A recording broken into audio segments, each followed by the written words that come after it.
Baik, selamat pagi peserta didik yang terkasih. Ini pertemuan kita yang keempat mengenai karya ilmiah ya. Oke, kemarin seperti yang tampak pada layar kalian, kita sudah masuk pada metode penelitian. Bapak juga sudah menugaskan metode yang diambil, apakah metode ada beberapa metode ya, metode deskriptif, metode eksperimen, penelitian tindakan kelas.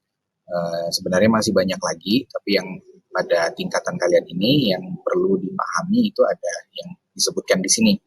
Kemudian Bapak di dalam metode itu ada yang disebut dengan kualitatif dan kuantitatif juga Bapak sudah tugaskan. Kemudian harusnya sudah kalian kerjakan dan paling tidak kalian paham ya apa itu kuantitatif dan kualitatif.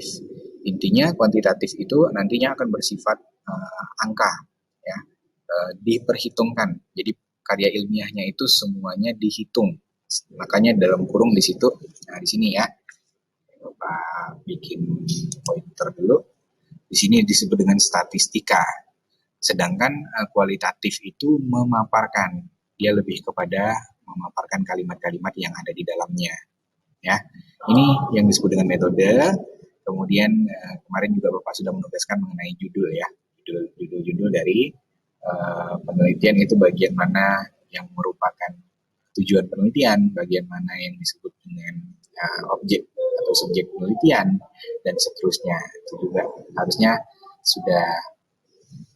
sudah dipahami juga ya. Oke, kita lanjutkan ya. Kemudian kita mulai masuk pada bagian ini kalau di karya ilmiah yang kita terapkan di kelas 12 itu ada yang disebut dengan bab 4 ya, itu adalah bagian pembahasan. Seperti yang tampak di layar kalian di sini, ini adalah pembahasan.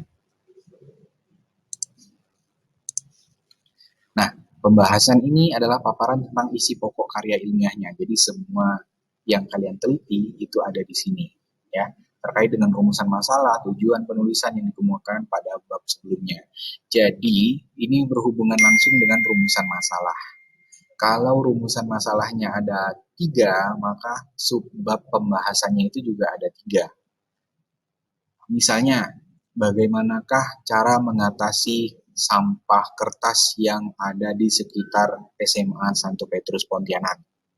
Maka nanti di pembahasannya bab 1-nya adalah cara mengatasi sampah kertas yang ada di sekitar lingkungan SMA Petrus Pontianak. Itu adalah jawaban dari rumusan masalahnya. Kalian mencari masalahnya dan pemecahan masalahnya ini dimasukkan semuanya di pembahasan. Ini di pembahasan di sini. Ya, jadi dia berhubungan ini rumusan masalah dengan pembahasan nantinya. Ya, jadi kalau ada 3 dari rumusan masalahnya, maka pembahasannya juga ada 3 subbab nanti. Disebut dengan subbab atau bagian dari bab. Kalau bab itu adalah bab itu adalah penomoran besarnya, subbab itu adalah bagian lagi dari itu. Ya. Dan yang kedua, data yang diperoleh melalui hasil pengamatan wawancara dan sebagainya dibahas dengan berbagai sudut pandang. Diperkuat oleh teori-teori yang telah dikemukakan sebelumnya di kajian pustaka tadi. Ya. Jadi semuanya sudah dikumpulkan, disinilah kalian membahas isinya. Ini tabel uji hipotesis segala macam, customer profile, 50% ternyata adalah laki-laki, kemudian 46%-nya ternyata adalah perempuan, dan seterusnya. Semua yang sudah kalian teliti itu dimasukkan di bab pembahasan ini. Ya, oke, ini nanti berhubungan. Ini yang terpenting adalah dia berhubungan atau menjawab dari rumusan masalah. Rumusan masalah itu biasanya menggunakan kalimat tanya bagaimanakah, karena jawabannya nanti akan berupa pemaparan. Apakah boleh yang lain, Pak? Boleh. Apa misalnya ya? Apa saja yang ada di dalam kemasan atau produk makanan ini? Itu boleh dipaparkan. Tapi akan lebih baik kalau pertanyaannya adalah bagaimana. Karena kalau sudah pertanyaannya bagaimana, jawabannya adalah penjelasan. Dan yang masuk dalam karya ilmiah itu seharusnya adalah penjelasan. Gitu ya. Oke, kita lanjutkan lagi. Di sini Bapak tampilkan merupakan tabel penelitiannya, ya. Seperti kalimat yang ada di atas itu, adapun tindakan yang dilakukan pada lembar observasi berdasarkan kegiatan awal, kegiatan inti, dan kegiatan penutup yang dapat dideskripsikan sebagai berikut. Ini adalah tabel-tabel, ini contoh tabel yang harus kalian buat jika kalian ingin melakukan karya ilmiah gitu. Kita rencanakan dulu di awal, kemudian kita teliti buat tabel penilaian seperti ini, apakah ada atau tidak ada, kalau ada skornya berapa. Ini contoh saja ya. Jadi misalnya ada seorang guru ya, dicontohkan misalnya ini adalah penelitian tindakan kelas, penelitian yang dilakukan di kelas untuk memperbaiki atau menyempurnakan proses pembelajaran sehingga hasilnya maksimal, seperti itu ya. Maka proses pembelajaran pada kegiatan awal, ini pra pembelajarannya, itu kesiapan ruang alat dan media pembelajarannya ada tidak. Misalnya si guru ada nih bawa LCD proyektor, ada bawa laptop, ada bawa yang lain-lain. Maka di checklist di sini, kemudian kesiapannya apa nih, 1, 2, 3, 4 ini nanti ada kriterianya. Apakah dia hanya membawa laptop, atau hanya membawa buku, atau tidak sama sekali membawa. Maka tidak ada, berarti nilainya 0. Tapi kalau ada, berapa? Nah, ini ada namanya skala Likert ya. Ini skalanya sudah baku gitu, 1-5, 1-3 gitu. Kemudian memeriksa kesiapan siswa, ada. Kemudian bagaimanakah kesiapannya? Ternyata poinnya 3 gitu. Kegiatan membuka pelajaran, ada tidak? Dia melakukan, si guru melakukan kegiatan apersepsi tidak? Kalau ada, checklist. Seberapa baik? Ternyata hanya 2. Menyampaikan kompetensi yang ingin dicapai, apakah dia menyampaikan? Disampaikan dengan baik tidak? Ternyata poinnya 4, ternyata sangat baik. Dan ini contoh penelitian tindakan kelas. Kalau penelitian kalian merupakan hal yang lain, maka disesuaikan nanti. Dan ini yang disampaikan di dalam bab 4 nanti. Apapun yang sudah kalian lakukan dalam penelitian, itu disampaikan di sini. Oke, Bapak lanjutkan. Kemudian bab terakhir dari sebuah karya ilmiah itu adalah simpulan dan saran. Ya, simpulan merupakan kajian terpadu dengan meletakkan berbagai unsur penelitian secara menyeluruh. Jadi dari semua penelitian Anda itu dimasukkan ke dalam simpulan ini. Ya, oleh karena itu perlu diuraikan kembali secara ringkas pernyataan-pernyataan pokok. Jadi kalau bab 4 itu misalnya ada 4 subbab, maka dalam simpulan ini paling tidak ada 4 kalimat yang menggambarkan dari keseluruhan penelitian kalian. Itu paling tidak, ya. Itu paling tidak, berarti boleh lebih. Tapi harus disampaikan secara ringkas. Bukan tidak perlu lagi ada tabel-tabel, tidak perlu lagi ada gambar, tidak perlu lagi ada menyampaikan awal penelitiannya seperti apa, tapi hanya hasil dari simpulan dari karya ilmiah kalian. Nah, dalam bab terakhir dalam karya ilmiah itu, selain simpulan, ada juga saran. Nah, kalau saran itu, biasanya ini yang jadi pertanyaan pada saat kalian membuat karya ilmiah ya. Kalau saran itu, isinya adalah saran kalian terhadap orang yang ingin meneliti dengan judul yang kurang lebih sama, tapi sub penelitiannya itu berbeda gitu. Misalnya kalian ingin meneliti sampah di sini, di lingkungan SMA Petrus. Tetapi yang satunya meneliti tentang sampah plastik, yang satunya sampah kertas. Tapi secara umum, penelitian tentang sampah ini, saran kalian apa terhadap peneliti selanjutnya? Ternyata sampah yang beredar di sini itu kebanyakan adalah plastik, sehingga mungkin boleh diberikan penyuluhan bahwa plastik sebagai wadah tempat makan atau yang lain-lainnya itu harus dikurangi. Seperti itu. Ini saran terhadap peneliti selanjutnya. Ya, kalau di sini tertulis seorang peneliti harus melihat berbagai implikasi yang ditimbulkan oleh simpulan penelitian. Jadi akibat dari penelitiannya itu apa? Dimasukkan di saran. Contohnya berupa pengembangan ilmu pengetahuan, kegunaan yang bersifat praktis dalam penyusunan kebijakan. Hal-hal tersebut dituangkan dalam bagian rekomendasi atau saran. Ya, jadi bahasa mudah dari 3 poin ini itu Bapak sampaikan tadi. Saran kalian terhadap peneliti selanjutnya itu apa nanti? Kalau misalnya penelitian ini terlalu banyak makan biaya, masukkan di saran. Atau penelitian ini ternyata masih banyak sisi yang belum diteliti, yaitu bagian A, B, C, D, E, dan seterusnya. Itu juga boleh dimasukkan ke dalam saran. Intinya, agar penelitian kalian ini, kalau dilanjutkan oleh orang lain, peneliti tersebut lebih mudah dalam melakukan penelitiannya. Gitu ya. Oke, kita lanjutkan. Kemudian contoh dalam saran, ya, dalam sebuah penelitian. Ini perhatikan nomor satu, peneliti menyarankan kepada peneliti selanjutnya untuk meneliti menggunakan dieksis. Dieksis ini kata ganti ya dalam bahasa daerah lainnya. Hal ini diharapkan dapat dijadikan upaya untuk melestarikan bahasa daerah yang ada. Ini saran dari si penulis peneliti ini kepada orang yang akan meneliti selanjutnya ya, untuk melestarikan lagi bahasa yang ada. Nah, seperti itu ya. Kemudian yang kedua, perhatikan. Penelitian dieksis ini hanya terbatas dalam cerita rakyat. Penelitian ini belum bisa menemukan dieksis persona. Nah, dieksis persona itu kata ganti orang ya. Tempat, waktu secara lengkap dalam objek lain. Oleh karena itu, untuk peneliti selanjutnya, ini harapan dari si peneliti kepada peneliti selanjutnya, sehingga apa yang sudah diteliti itu dilanjutkan atau bisa lebih sempurna lagi. Itu saran dalam sebuah karya ilmiah. Ya. Kemudian kita lanjutkan bagian hampir terakhir ya. Ini adalah daftar pustaka. Memuat kepustakaan yang digunakan sebagai landasan dalam karya ilmiah yang terdapat dari sumber tertulis. Baik itu berupa buku, artikel, jurnal, dokumen resmi maupun sumber-sumber lain dari internet. Nah, ini penting.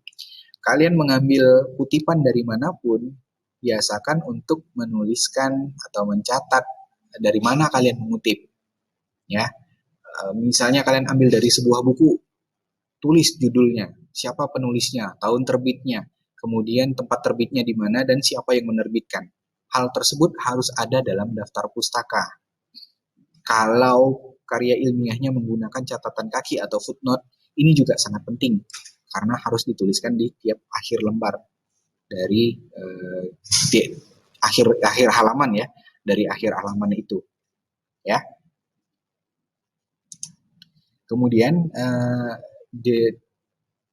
misalnya kalian ambil dari internet, begitu juga. Bagaimana cara pengutipan internet? Nanti kalian bisa cari ya. Itu mungkin akan jadi tugas selanjutnya. Kalau seperti contoh yang ada di sini, ini Adi Wicaksono 2009, tip dan trik bermain rubik harusnya ya mungkin ya, atau rubrik, Yogyakarta Gramedia. Nah, nama aslinya adalah Wicaksono Adi, tapi dibalik. Ini kebiasaan lama penulis karena daftar pustaka ini diambil dari kebiasaan orang Eropa untuk mengutip nama pada orang Eropa itu biasanya diawali dengan diakhiri dengan nama keluarga. Kalau kita kenal di sini biasanya orang Batak ya, itu pakai nama marga ya. Tapi kalau di Indonesia kan tidak semua orang pakai nama marga, tetapi aturannya itu kita ambil dari luar negeri. Sama cara penulisannya ya. Jadi namanya dibalik untuk menghormati nama keluarga. Walaupun di Indonesia itu tidak semuanya pakai nama keluarga, akhirnya kita mengadopsi cara orang Eropa dalam menuliskan nama. Gitu. Jadi Adi Wicaksono. Wicaksono, nama aslinya Wicaksono Adi, tapi dituliskan seperti ini. Kalau dia 3 suku kata, seperti nama bapak ya, Muhammad Ibnu Shina, berarti Shina terlebih dahulu, Muhammad Ibnu. Nah, yang kedua, yang ketiganya tidak dibalik lagi. Kemudian titik, kemudian tahun terbitnya buku ini. Kemudian judul buku yang dimiringkan, ya karena kutipan. Kemudian tahu tempat terbitnya, titik 2, kemudian Gramedia. Ya, kalau orangnya 2, misalnya yang menulis buku Adi Wicaksono dan Muhammad Ibnu Shina, maka ambil yang secara alfabet yang sudah dibalik ya. Jadi Adi Wicaksono, Muhammad Ibnu Shina. Yang nama kedua dan seterusnya itu tidak dibalik lagi susunannya. Jadi Adi, Wicaksono, dan Muhammad Ibnu Shina. Kalau dia lebih dari 2 orang, maka dituliskan seperti ini. Dwi Loka, Bambang, ini berarti 1 orang ya, Bambang Dwi Loka namanya. Dwi Loka, Bambang, dan Rati Diana, ini 2 orang. Kalau tambah lagi nama bapak di sini, berarti nanti dia Dwi Loka, Bambang, DKK, dan kawan-kawan huruf kecil. Tahun terbit sama, teknik menulis karya ilmiah dimiringkan, Jakarta, titik 2, Rineka Cipta. Ini cara penulisan daftar pustaka. Nah, setelah daftar pustaka itu ada lagi yang penting tapi belum masuk ke sini, yaitu adalah lampiran. Lampiran itu misalnya kalian ada foto kegiatan, itu nanti dimasukkan ke dalam lampiran. Kemudian misalnya tabelnya terlalu banyak, maka nanti ada daftar lampiran tabel. Kalau lebih dari 3 dalam karya ilmiah itu lebih baik dimasukkan ke dalam daftar tabel sehingga mempermudah mencarinya. Jadi tidak masuk langsung ke bab 4 itu. Dia masuknya ke daftar tabel. Seperti kalau di bab 4-nya tertulis nanti seperti yang terdapat pada tabel 4.3 misalnya. Nanti kita tinggal cari di daftar lampiran tabel. Begitu juga dengan gambar. Kalau gambarnya 1 atau 2 ya tidak masalah. Tapi kalau sudah lebih dari 3 nanti akan lebih mudah ditaruh di lampiran. Jadi tidak mengganggu juga tulisannya gitu. Seperti yang dikutip seperti yang tampak pada gambar 4.6 misalnya. Berarti ada 6 gambar di situ. 4 itu menggambarkan bab, kemudian 6 itu adalah jumlah gambar yang ada di situ. Ya, untuk lebih jelasnya nanti mungkin kita akan praktikkan cara menulis karya ilmiah ini atau mengoreksi karya ilmiah lebih gampang. Oke, nah yang terakhir ini kita akan mengandai-andaikan kalian adalah seorang penulis karya ilmiah. Maka tugasnya seperti ini. Carilah sebuah informasi di sekitarmu yang dapat dikembangkan menjadi karya tulis ilmiah. Informasi di sini Bapak maksudkan adalah rumusan masalah. Ya, kalian cari masalah dulu secara umum. Nanti baru dijabarkan rumusan masalahnya. Carilah sebuah informasi di sekitarmu yang dapat dikembangkan menjadi karya tulis ilmiah. Letakkan ini di Google Docs seperti biasa. Nanti Bapak akan pilih. Nanti mungkin akan kita kerjakan secara kelompok. Bukan mungkin. Nanti akan kita kerjakan secara kelompok. Tapi kita coba dulu cari masing-masing sebuah karya ilmiah.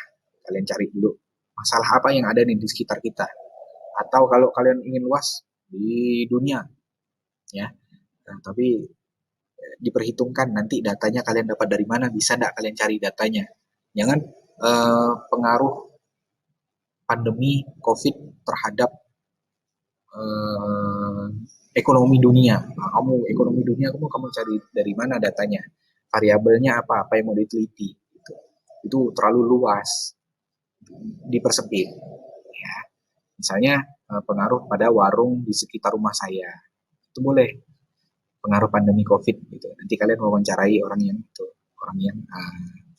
menjaga warung itu misalnya. Atau kalian sendiri gitu dalam toko. Kalian punya 3 toko misalnya. Mau meneliti keuangannya nih bagaimana, ternyata pandemi COVID sangat berpengaruh.